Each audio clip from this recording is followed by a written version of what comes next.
Yes, ladies and gentlemen, the update we've been waiting for is finally here. While it's not Conquest, we've been blessed with world events after a year of waiting, alongside a new oath and a whole new boss. I'll be covering the lore behind each of these, so make sure to subscribe if you want the rundown on everything that's been added to the game this update. But today, I'll be specifically covering Deepwoken's newest boss. Its name is the Heart of Enmity, and it serves a master more evil than any of the gods we've ever seen. We'll be covering the lore behind this hulking beast in today's video, so sit back, relax, and let's get straight into it. So, if you want to summon the boss, you'll have to enter a new server with the update, which is harder than you'd expect, and enter the depths trial with 5 or more people. While you'd originally have to put down some of the people entering the trial with you, like Old Yeller, in order to leave the depths, that primitive battle royale system has now been replaced with an encounter with the gigantic Heart of Enmity, resembling a colossal withered enforcer. The Heart of Enmity has its name for a reason, being directly linked to the voices of the depths, namely the Voice of Enmity. While these voices have only been capable of spawning in monsters to attack us in the trial, it's become obvious that they are vastly more powerful than that. Regardless, the Voice of Enmity chooses to prove that we are worthy of escaping the depths through combat, by taking the form of an enforcer Susano. No, I'm not joking. You can see for yourself.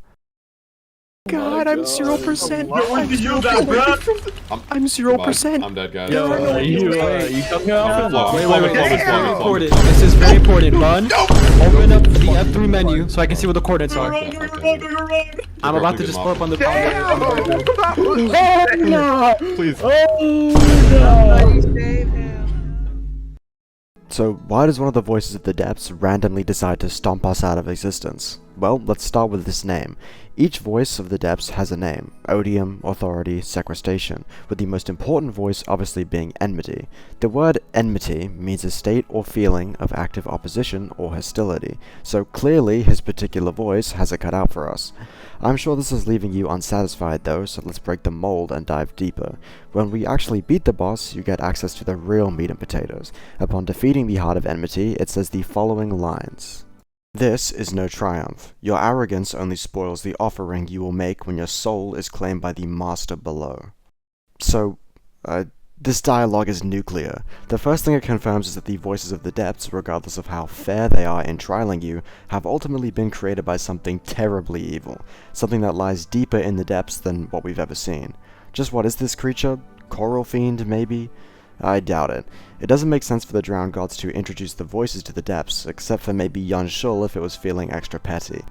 Regardless of who you think created the voices, that's not even the only lore drop we get from Enmity's boss fight.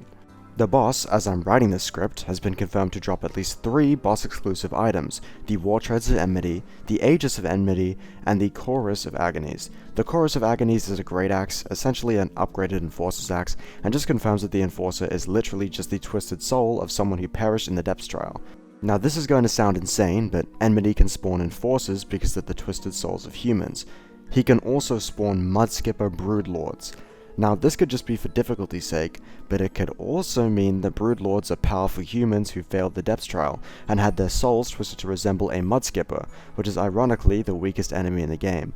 Think of it as some extreme form of punishment. Really gives them a whole new meaning if that's the case. Now onto the other items, the War Treads of Enmity and the Aegis of Enmity. They're both pieces of armor from the Heart of Enmity, his graves, and his helmet respectively. While the helmet claims that you, after defeating him, are now the self-proclaimed Arbiter of Judgment, the War Treads are surprisingly the interesting part. Allow me to read the description. Titanic boots, once forged to crush enemies into their graves. Now, you can take this 2 ways. You could take this as the boots simply being forged for the Heart of Enmity boss fight, or we could go a little deeper and say that these boots are the twisted version of a pair that once existed in the overworld. Here's what I'm getting at.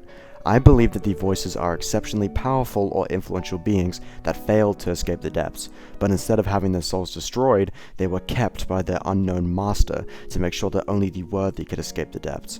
Not only were their souls kept as gatekeepers, they were refined to only their purest character traits to serve as a multifaceted council of sorts.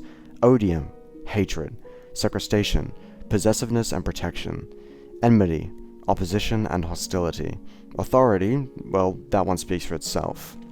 With the voice of authority enforcing the rules of the trial, odium, sequestration, and enmity hold fleeing humanoids responsible for their actions as they attempt to escape the depths. They are not your friends. Just because sequestration sounds like a woman does not mean that she's nice.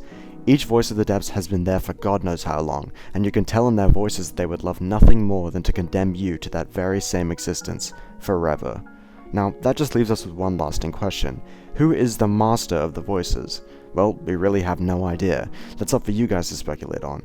Please excuse anything that gets disproven or any mistakes I make in this video. I'm recording this like 3 hours after the update's gone live. Appreciate the support recently, and I'll see you soon to cover the rest of this update. Stay well, and stay blessed. See you in the next one.